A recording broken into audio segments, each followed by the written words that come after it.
यह एक प्रमाणिक सत्य है कि जिन 5 लोगों के साथ हम अपना समय सर्वाधिक यानी सबसे अधिक व्यतीत करते हैं, उनका प्रभाव हम पर सबसे अधिक होता है, हमारे व्यक्तित्व पर उनका प्रभाव होता है। एक तरह से वो हमारे व्यक्तित्व में शामिल ही हो जाते हैं।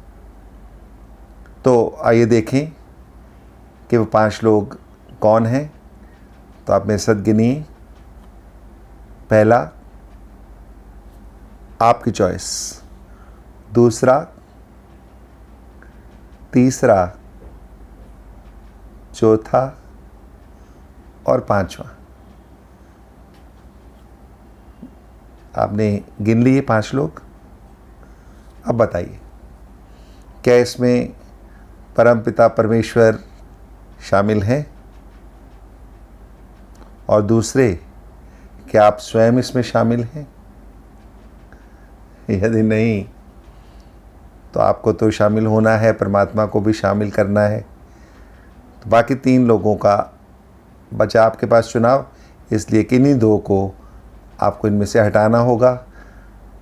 क्रमानुसार उनकी चयन करना होगा, वो आपके हाथ में है। वो चयन किस तरह से हो वो भी हम आगे बात करेंगे। तो अभी तो आपने चयन कर लिया, उनका मूल्यांकन करेंगे कि इनको बदलना है या इन्हीं लोगों को रखना है, ये आप देखेंगे जब हम विस्तार से इस पे आपसे बातचीत कर रहे हैं।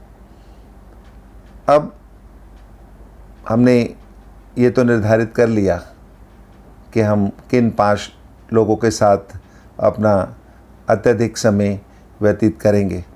तो जो 5 हम हैं, इनका यदि प्रभाव हम पर है, हमारा अपना भी प्रभाव हम पर है, तो जो हमारा व्यक्तित्व है ज़रूर प्रभावित होता है इन 5 लोगों के एक साथ हमारे बुद्धि में स्थान बना लेने से। और उसका औसत जो है, 5 व्यक्तित्व का जो औसत है, जिसे एवरेज कहते हैं, वो निकाल लिया जाए तो वो वास्तव में हमारे व्यक्तित्व का कैलकुलेशन होगा और वो लोगों को दिखाई देगा कि हमारा व्यक्तित्व किस तरह का है। तो इसलिए हमें बहुत ध्यान से बाकी 3 लोगों का चुनाव करना चाहिए।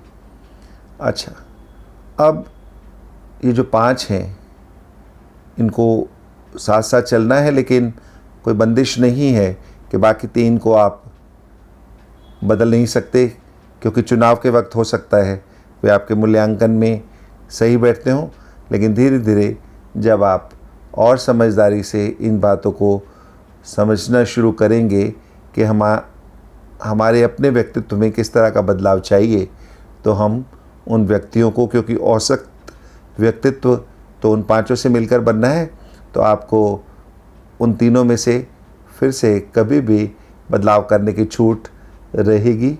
और क्योंकि व्यक्तित्व को निखारना है, स्वयं को भी बदलना पड़ सकता है, और परमात्मा तो सर्वे सर्वा हैं, उन्हें तो किसी भी प्रकार के हम परिवर्तन की बात नहीं सोच सकते। तो हम चारों में ये परिवर्तन लाकर हम अपने व्यक्तित्व का विकास परमात्मा की छत्र छाया में उनसे शिक्षाएं जो उन्होंने दी हुई हैं उनको पालन करते हुए हम चलाएंगे। तो हमें ये ध्यान रखना है कि हम संग दोष से बचें, यानी कि कम से कम इन 5 व्यक्तियों में जिनके साथ हम अत्यधिक समय व्यतीत करते हैं उनमें किसी प्रकार के दोष ना हों। हमारे स्वयं में भी अगर कोई दोष हैं तो उनको भी हम समाप्त करें और अपना व्यक्तित्व जो है निखार लें। उत्तम व्यक्तित्व जो है हमें बनाने के लिए इन 5 का बहुत ढंग से चुनाव और उनका साथ मेंटेन करना होगा। अब आते हैं कि हम परमपिता परमात्मा के साथ अधिक से अधिक समय कैसे बिताएं। तो सबसे अधिक समय परमात्मा से बिताने का जो तरीका है वो है उनकी शक्तिशाली याद। शक्तिशाली याद से यहाँ मतलब ये है कि क्या आप अपने सगे संबंधियों को बैठकर ध्यान लगाकर याद करते हैं? नहीं ना, उनकी याद स्वतः ही आ जाती है।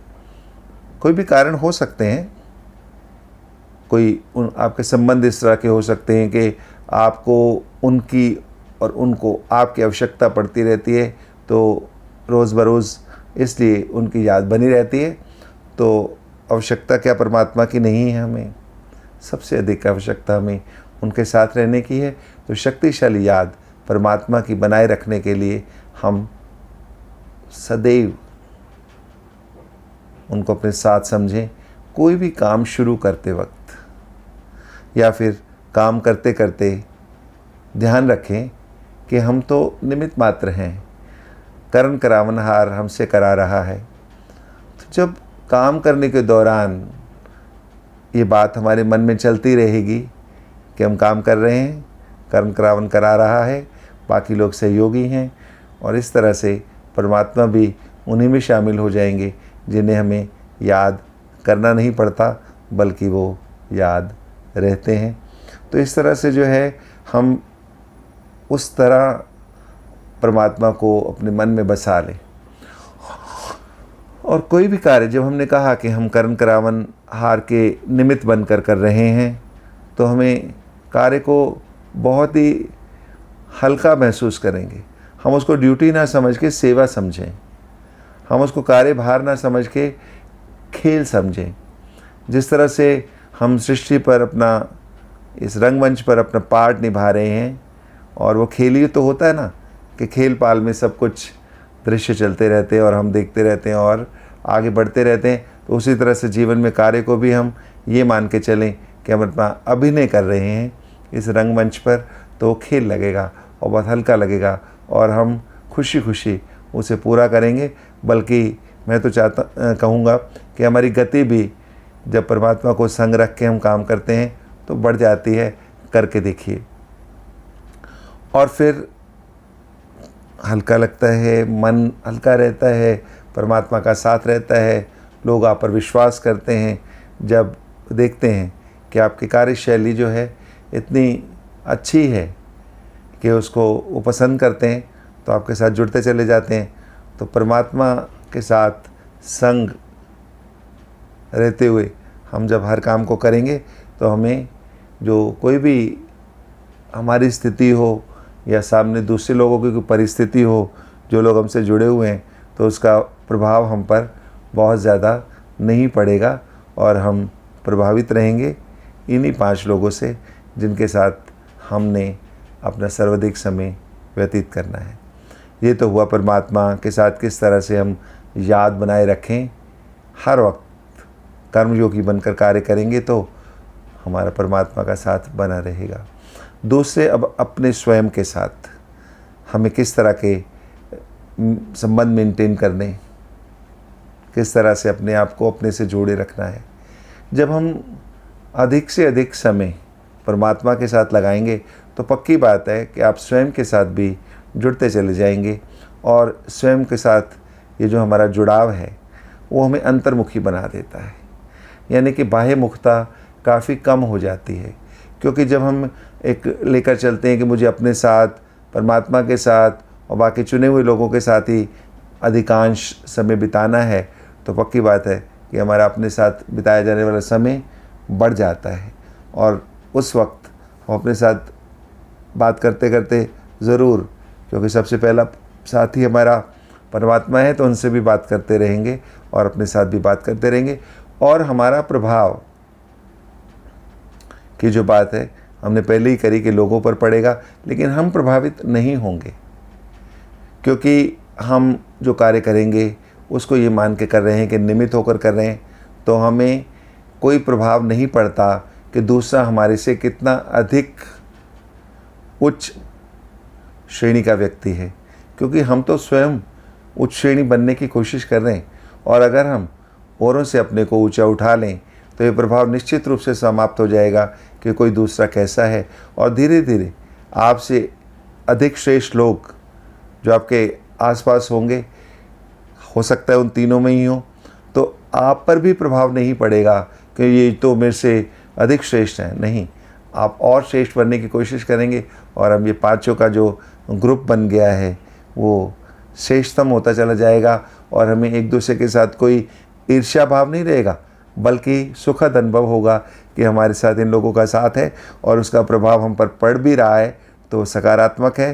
तो इस तरह से ना तो हम प्रभावित होंगे, ना किसी को प्रभावित करने की कोशिश करेंगे, बल्कि स्वयं अपने विकास पर ध्यान देंगे और अपने संगी साथी सहयोगियों के साथ आगे बढ़ते चलेंगे। अब बाकी बचे 3 लोग जिनका चुनाव आपको खुद करना है, तो उन्हीं का तो चुनाव करेंगे ना जो आपके नज़दीकी हैं। हो सकता है पारिवारिक हो सकता है व्यावसायिक हों, जिस तरह से भी है आपको उन 3 लोगों का खुद ही चुनाव करना है। तो निश्चित रूप से आप वही देखेंगे जो आपने अपने 5 लोगों को चुनाव करते हुए पहला चुना परमात्मा को और दूसरा स्वयं को और बाकी 3 लोगों को, तो हम देखेंगे कि वो 3 लोग क्या परमात्मा प्रभु के संग रहने वाले, उनकी याद में रहने वाले, उनको प्यार करने वाले, उनको अपना एक दोस्त मानने वाले हैं, और दूसरे क्या वो स्वयं को भी अपना दोस्त मानते हैं, उन 5 में शामिल करते हैं। यदि हाँ, तो बहुत अधिक चांसेस हैं कि वो सेलेक्ट हो जाएं आपके 3 में। तो इस तरह से यदि वो गुणों को स्वीकार करते हैं, अंगीकार करते हैं और व्यवहार उनका आपको ये दर्शाता है कि ये श्रेष्ठ लोग हैं, तो आप उनको अपने साथ जोड़ें। हाँ, पहले ही मैंने कहा ज़रूरी नहीं है कि आप उनके साथ बंध गए हैं, हो सकता है वो कभी कहीं चले जाएं, ना अवेलेबल रहें, कोई भी वजह हो जाए, तो हमें एक और जोड़ना होगा। इसी तरह से यदि कोई व्यक्ति उसके व्यवहार में परिवर्तन आता है, हम ये कह तो नहीं है ना कि सभी लोग श्रेष्ठतम होंगे, लेकिन यदि हमें लगता है कि कहीं कहीं कोई कमी आ रही है हमारे में या दूसरों में और वो दूर नहीं कर पा रहे हैं, तो हमें चाहिए कि हम परिवर्तन अपने स्वयं में करें। और दूसरी तरफ तो अगर हम चाहें भी कि दूसरा व्यक्ति हमारी तरह बन जाए, तो ज़रूरी नहीं है, क्योंकि हम भी तो उनकी तरह नहीं बन पाते ना जब वो ये चाहते हैं कि हम बन जाएं उनकी तरह। तो इसलिए हमें अपेक्षा भी नहीं करनी चाहिए कि वो हमारी तरह बन जाएंगे और हम उस पर प्रयास करते रहें, और अपना समय व्यर्थ ना गवाकर हमें उनको रिप्लेस कर लेना चाहिए। और इस तरह से जो है ये 5 व्यक्ति मिलकर जो व्यक्तित्व का दर्शन कराएंगे वो उत्तम होगा। तो इसलिए हमें जो है चुनाव समझदारी से करना है, बदलाव की ज़रूरत हो तो बदलाव करनी है। तो इस तरह से जो है हम उन 3 लोगों का चुनाव करेंगे और अपने साथ चलाएंगे, चलेंगे, और संग संग परमात्मा भी हमारे चलेंगे। अब बात आती है कि प्रकृति किस तरह से इसमें सहयोग करती है। आप देखते हैं कि जो हमारे मित्र होते हैं, सहयोगी होते हैं, उनकी नेचर, उनकी सोच विचार आप ही तरह होता है, आपकी ही तरह होता है। क्योंकि जब हमारे विचार, व्यवहार आदि नहीं मिलते तो संबंध बहुत अधिक समय तक टिक नहीं पाते, तो दोस्ती नहीं बन पाती। तो परमात्मा के साथ भी हमको दोस्ती करनी है तो हमें अपना बहुत अधिक परिवर्तन करने होंगे, उन गुणों को आत्मसात करना होगा जो परमात्मा ने हमें जन्मजात दिए हैं, क्योंकि वो सारे गुण परमात्मा में हैं, लेकिन हम लोग ही खो देते हैं।